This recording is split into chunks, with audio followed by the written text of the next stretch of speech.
성경을 보시면 부흥이라는 단어는 사실 자주 나오지 않습니다. 개역 개정 성경 처음부터 끝까지 찾아보시면요, 정확하게 부흥이라고 하는 단어는 한 번밖에 안 나오는 것 같아요. 그래서 하박국 3장 2절을 찾았습니다. 하지만 부흥이라는 단어 자체는 많이 나오지 않는다 할지라도 신앙생활을 오래 해오신 분들이라면 부흥이라고 하는 것이 무엇을 의미하는지는 충분히 잘 이해하고 계실 거라고 저는 생각합니다. 우리 신앙생활에 어떤 왕성함이 있는 거예요. 신앙생활하는 공동체에 기쁨이 있는 거예요.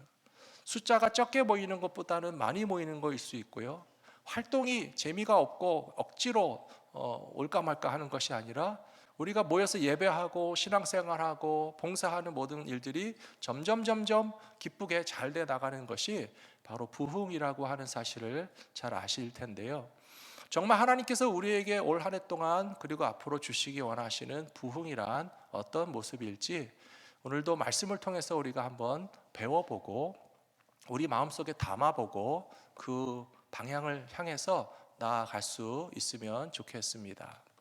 오늘 먼저 하박국에 관한 말씀을 드리고 싶은데요, 하박국은 하나님을 신뢰하고 경외하는 사람으로서 믿음의 사람들에게 주시는 부흥에 대해서 일깨우는 그런 짧지만 강력한 메시지를 남긴 선지자라고 하는 사실을 말씀드리고 싶습니다. 다른 선지서에 보시면 선지자의 이름이 나오고요, 어느 나라에서 활동했는지가 나옵니다. 그리고 어떤 왕들의 시대에 하나님의 말씀을 받아서 전달했는지를 기록해 놓음으로써 이사야 선지자는 어느 왕 남유다에서 예루살렘을 위하여서 히스기야 왕 시대에도 요아스 왕 시대에도 활약했다라고 하는 사실을 알 수가 있는데요, 하박국은 그런 내용이 거의 나와 있지 않습니다. 하박국 1장 1절에 보시면 그냥 하나님의 말씀을 받아서 묵시로 받은 말씀을 전하는 선지자 이름이 하박국이다, 그렇게만 나와 있어요. 그래서 보통 우리가 하박국서를 읽게 되면 과연 어떤 시대에 활동했던 선지자였는지를 짐작하기가 어렵지만요, 그러나 1장 6절에 보시면 힌트를 남기고 있습니다.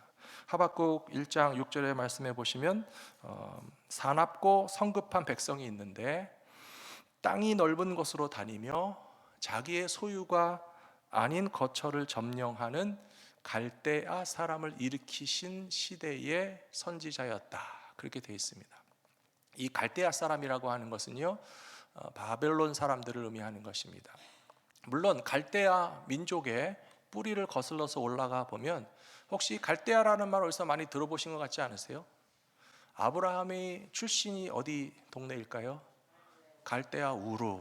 역시 정답을 아시는 훌륭한 우리 성도님들이 계시는데요, 갈대아 우르라고 하는 곳에서 아브라함이 출발을 했습니다. 그리스와 유프라테스 사이에 있는 두 강 사이의 땅 메소포타미아라고 하는 지역에서 아브라함이 출발했는데요, 하지만 우리는 아브라함을 갈대아 사람으로 규정하지는 않습니다. 고향은 그곳이지만 그는 가나안 땅까지 찾아와서 하나님께서 주시는 약속의 땅, 믿음으로 출발한 믿음의 조상으로 생각하기 때문에 갈대아 사람의 역사를 놓고 대표적으로 볼 수 있는 나라와 민족은 바로 바벨론이라고 하는 것을 알 수가 있습니다.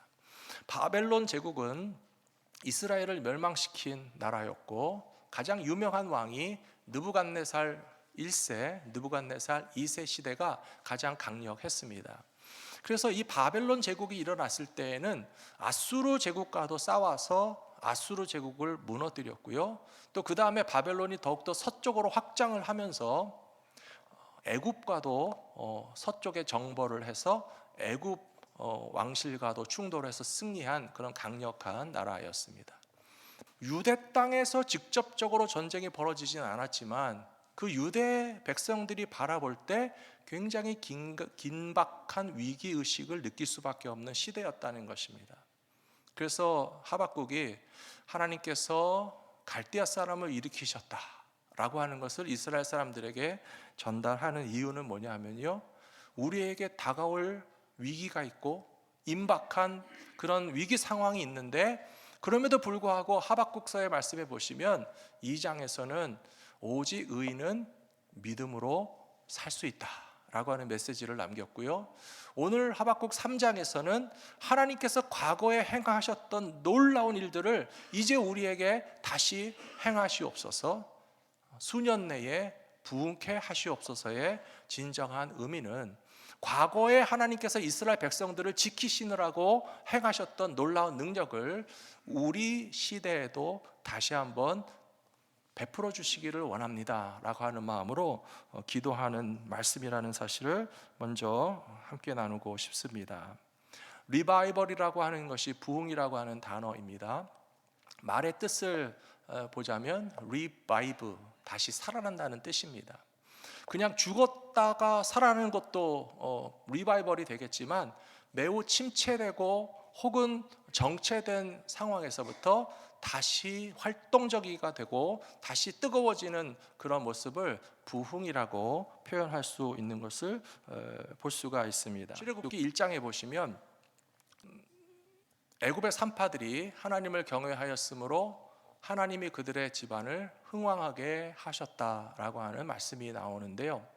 부흥이라는 단어가 하나밖에 없어서 성경에서 이 부흥을 설명할 수 있는 또 다른 성경 구절이나 혹은 단어가 뭐가 있을까 계속 말씀을 찾는 가운데 어쩌면 하나님이 흥왕케 하시고 말씀이 흥왕케 되고 또 교회가 흥왕케 되는 것이 굉장히 서로 공통점이 있다는 사실을 생각하면서 먼저 찾기 시작했거든요.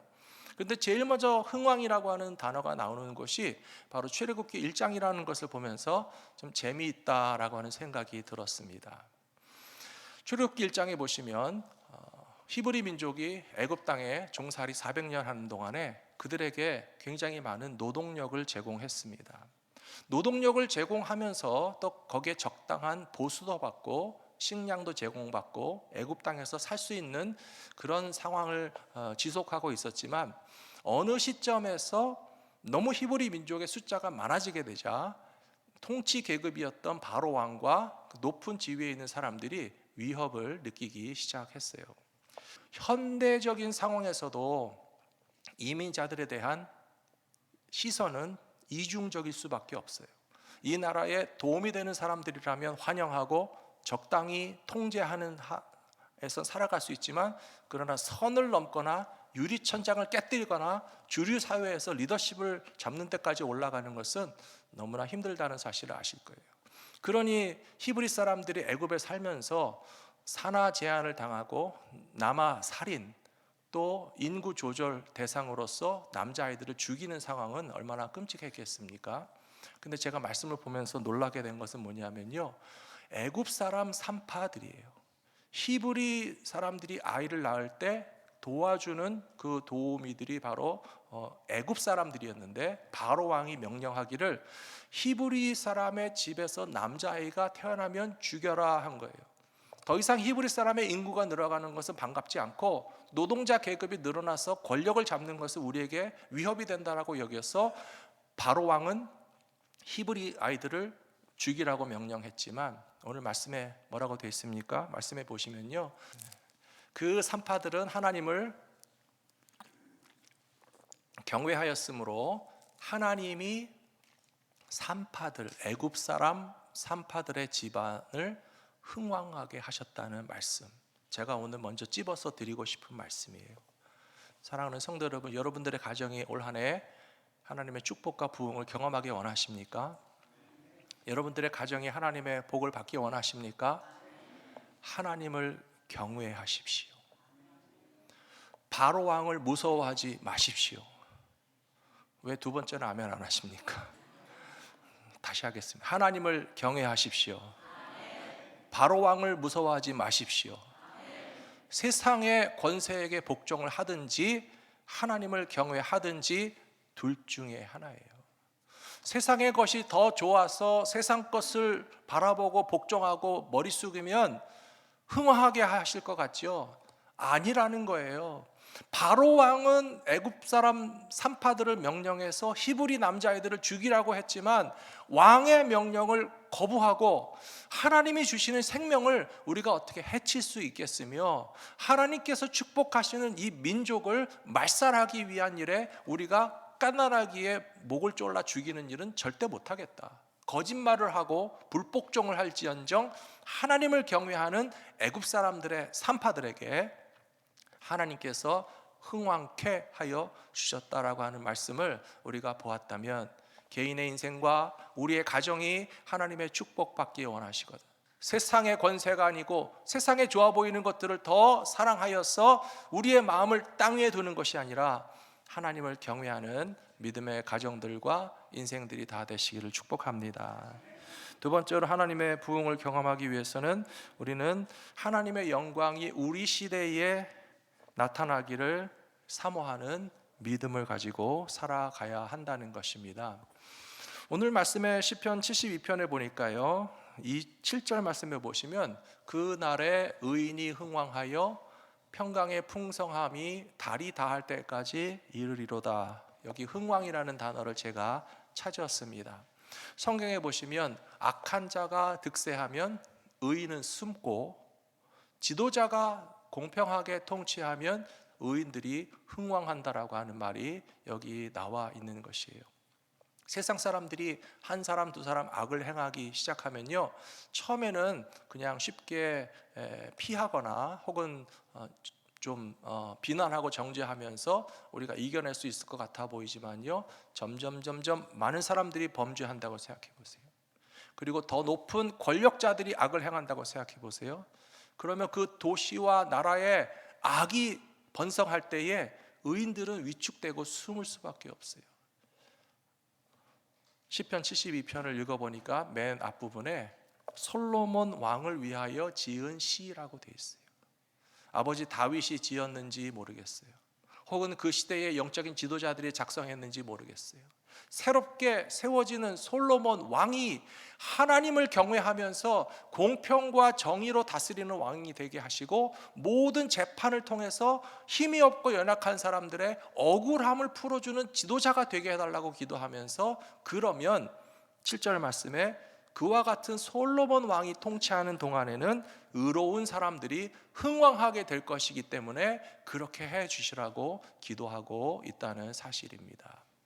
올 한 해 동안 혹시 여러분들의 사업이나 경제 전망을 어떻게 하고 계시는지 모르겠는데요, 전문가들의 이야기를 들어보니 경제 외적인 우리의 삶에 많은 것들을 좌우하게 될 요소는 올 한 해 동안 각종 선거라고 합니다.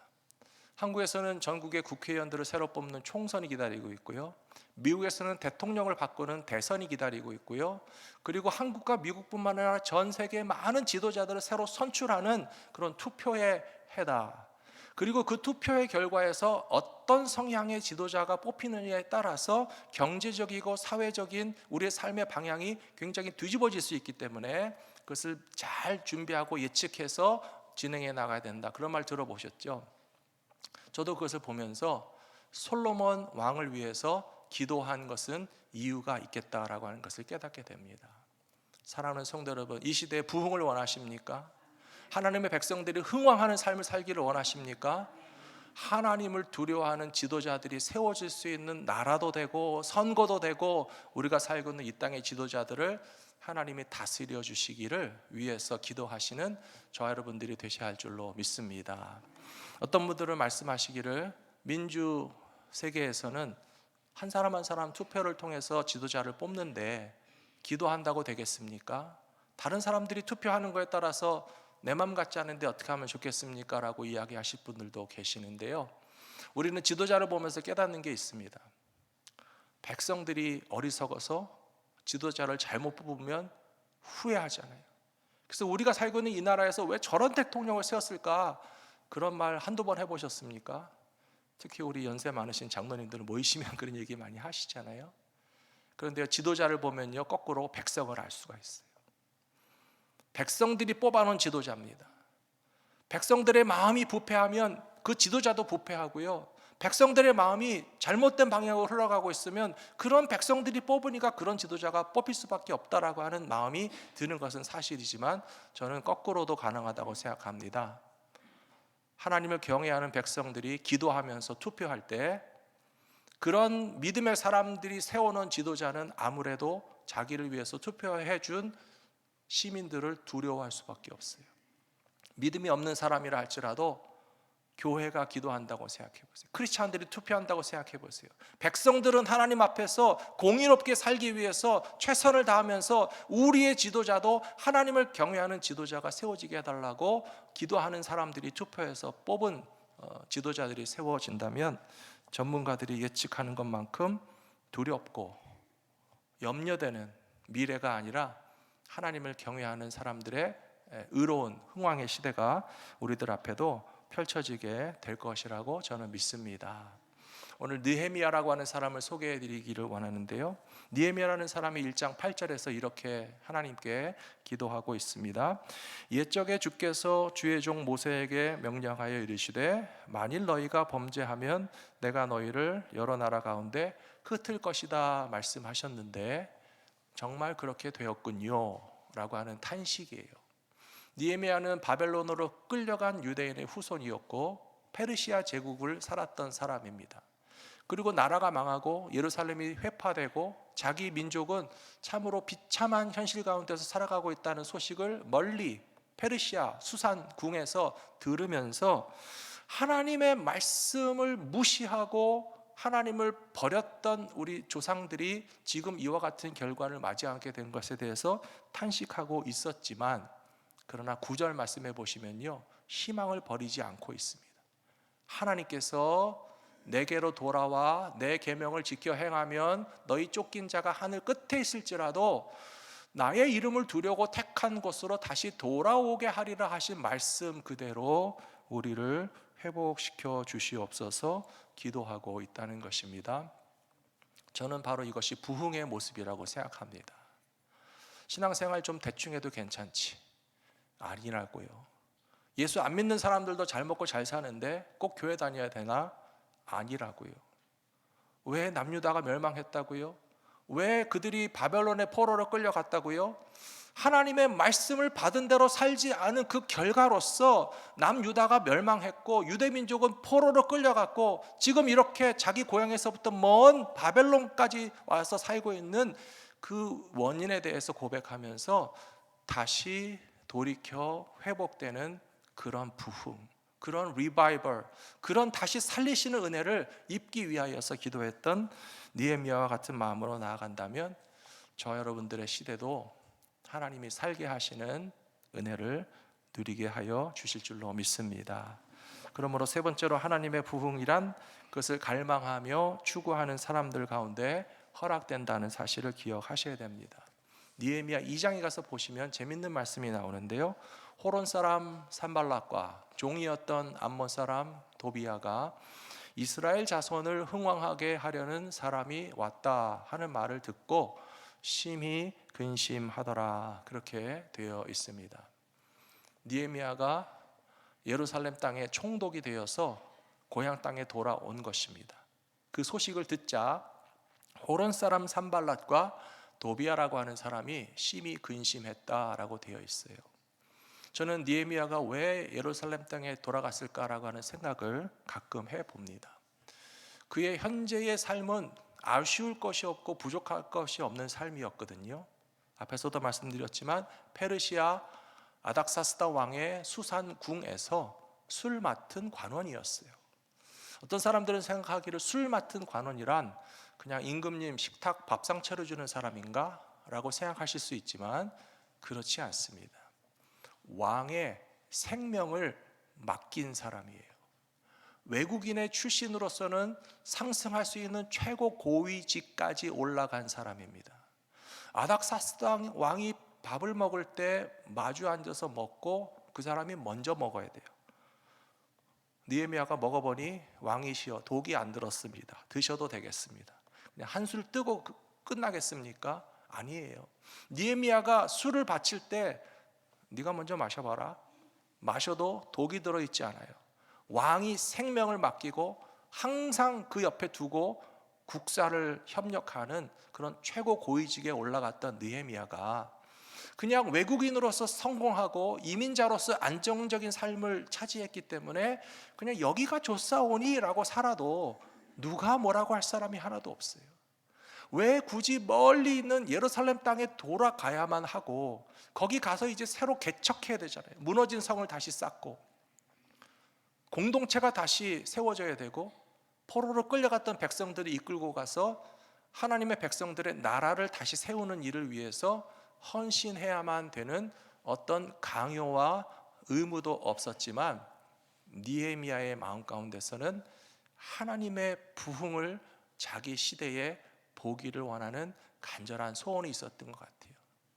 그래서 말씀 다시 보여주시기 바랍니다. 이스라엘의 자손을 흥왕케 하려는 자가 왔다 함을 듣고, 이스라엘 자손을 흥왕하게 하려는 느헤미야가 예루살렘 땅으로 다시 돌아왔다라고 하는 소식을 듣고, 이스라엘 사람들과 전혀 상관이 없는 호론 사람 산발렛이나 암몬 사람 도비아는 심히 근심하게 되는 일이 오늘 이 땅에 저와 여러분들을 통해서 이루어지게 될 것이라고 저는 믿습니다. 올 한 해 동안 갈보리 믿음교회는 우리 생애에 부흥을 주소서라고 하는 모토를 가지고 전진하려고 합니다. 열심히 기도할 거고요, 성령 충만할 거고요, 복음을 전할 거예요. 그런데 교회 다니고 예수 믿는 사람들이 기도 안 한다고 누가 뭐라고 합니까? 전도 안 한다고 누가 뭐라고 합니까? 여태까지 우리는요, 기도 많이 안 하고도 제법 그럴듯하게 살아왔어요. 많은 크리스찬들이 1년에 한 명도 전도 안 하고 10년에 한 명도 전도 안 하고 평생에 한 명을 전도 안 해도 그냥 교회만 빠지지 않고 나가서 신앙생활 잘하면요, 다 서로 잘한다고 잘한다 하는 그런 시대예요. 근데 한 가지 제가 말씀드리고 싶은 것은요, 원수 마귀는 근심 걱정이 없을 것 같아요. 작전 성공이에요. 신앙생활 적당히 하라는 것이 마귀 사탄이 제일 좋아하는 거라고 저는 생각해요. 열심히 복음을 전해볼까? 라고 하는 생각을 하면 마귀 사탄이 그렇게 얘기한다고 그러잖아요. 내일부터 해, 다음부터 해, 나중에 해도 돼. 아주 기가 막히게 쉬운 방법이에요. 그런데 만일에 갑자기 갈보리 믿음교회가 2024년부터 나서서 열심히 기도하겠다고 하더니만, 열심히 성령 충만을 받더니만, 열심히 전도해서 이 시대에 거의 찾아볼 수 없는 교회의 부흥을 이루겠다고 하니까 뭐라고 했어요? 산발락과 도비아가 심히 근심하니라. 아이고 골치 아파. 원수 마귀가 골치 아프게 생각하는 거예요. 왜 안 하던 전도를 갑자기 하려고 그래? 요즘 부흥하는 교회가 어디 있다고 갑자기 갈보리 믿음교회 부흥시키겠다고 그래? 그냥 얌전히 적당히 수산공에서 아닥사스다 왕에게 술이나 바치면서 왕의 식탁에 앉아있는 것으로 만족하면서 살면 안 되겠니? 라고 하는 마음을 우리에게 줄 수도 있겠지만, 사랑하는 성도 여러분, 우리가 그냥 그 어떤 칭찬과 상급을 얻기 위해서가 아니고요, 하나님께서 이 시대를 살리시는 리바이벌의 방법이 저는 부흥이라고 생각합니다. 세계에서 벌어지고 있는 전쟁이 우리와 아무 상관없는 것 같아 보이죠? 그렇지 않아요. 러시아가 우크라이나를 공격했는데 우리 피부에 와닿는 사건들이 발생했어요. 밀가루 값이 2배가 됐고요, 기름값이 2배가 됐고요, 생활비가 올랐고요, 짜장면 값이 올랐어요. 전쟁은 저 건너편에서 일어났는데 우리와 상관없는 일이 아니라고요. 3년째를 맞이하면서 그 전쟁이 아직 그치지 않는데도 불구하고 이스라엘과 하마스 간의 전쟁이 일어나더니만 이제는 그 수에즈 운하를 통과하는 배들이 오고 가지 못해서 이제 올해 또 물가가 올라가고 또 비용이 올라가고, 중동의 화약고라고 하는 그런 그 지역에 불이 붙었는데 폭발할지도 모르는 위기 가운데 살고 있어요. 남한과 북한은 새해가 밝자마자 해안포를 쏘고 포를 쏘고 막 쏘면서 난리가 났잖아요. 과연 이것이 우리랑 아무 상관없습니까? 바벨론이 일어나서 아수르를 치고 애굽을 치는데 유대 민족은 안전하다고 볼 수 있습니까? 바벨론이라고 하는 왕성한 나라가 제국들을 무너뜨린 다음에 유다 나라 정도는 손쉽게 삼킬 수 있으니까 나중에 두고 보자 하고 있는 거 아니겠습니까? 그때 하박국이 뭐라고 기도했습니까? 주여, 하나님께서 행하신 크고 놀라운 일들에 대하여 듣고 제가 놀랐나이다. 수년 내에 우리를 부흥케 하여 주시옵소서. 다시 우리 시대에 영적인 회복의 역사가 일어나게 하시고, 아무리 강한 나라들이 일어나도 우리가 살 길은 하박국 2장 4장에서 뭐라고요? 오직 의인은 믿음으로 말미암아 살게 되는 것이고, 하나님께서 우리에게 영적인 부흥을 주시는 것만이 우리가 살게 되는 구원의 길인 것을 믿습니다라고 전진했던 것처럼 2024년에 왜 우리가 하나님의 부흥을 갈망해야 되는지를 마음속 깊이 새기실 수 있는 저와 여러분들이 되시기를 부탁합니다. 마지막 결론으로 하박국 3장 18절 19절 말씀을 같이 읽겠습니다. 나는 여호와로 말미암아 즐거워하며 나의 구원의 하나님으로 말미암아 기뻐하리로다. 주 여호와는 나의 힘이시라. 나의 발을 사슴과 같게 하사 나를 나의 높은 곳으로 다니게 하시리로다. 이 노래는 지휘하는 사람을 위하여 내 수금에 맞춘 것이니라. 아멘. 이 말씀이 좀 놀랍지 않습니까? 18절 말씀 보시면 좀 생뚱맞게 느껴지시지 않습니까? 지금 즐겁게 노래 부를 때라고 느껴지세요? 기뻐할 수 있는 상황이라고 생각하십니까? 아니거든요. 바벨론이 일어났어요. 아수르가 무너졌어요. 애굽도 물리쳤어요. 그 다음에 이제 유다 차례예요. 유다의 바벨론이 쳐들어오면 정말 바람 앞에 등불과 같이 금방 나라가 멸망할 수도 있는 상황이었는데, 하박국 선지자는 백성들에게 절망을 노래하지 않습니다. 공포심을 조장하는 것이 아닙니다. 의인은 오직 믿음으로 살고 하나님은 우리에게 수년 내에 부흥케 하실 것이다. 그럼으로써 그 결론으로서 18절에서 나는 기뻐하고 즐거워하고 찬양하고 기뻐 뛰면서 하나님의 승리를 누리게 될 것이다 라고 하는 소망의 메시지를 주신 것이 아니겠습니까? 사랑하는 성도 여러분, 저와 여러분들에게 주시는 소망의 메시지이신 것을 기억하시면서 우리에게도 그런 부흥을 주시옵소서 찬양하며 기도하며 나아가시는 모든 성도들 되시기를 축복합니다.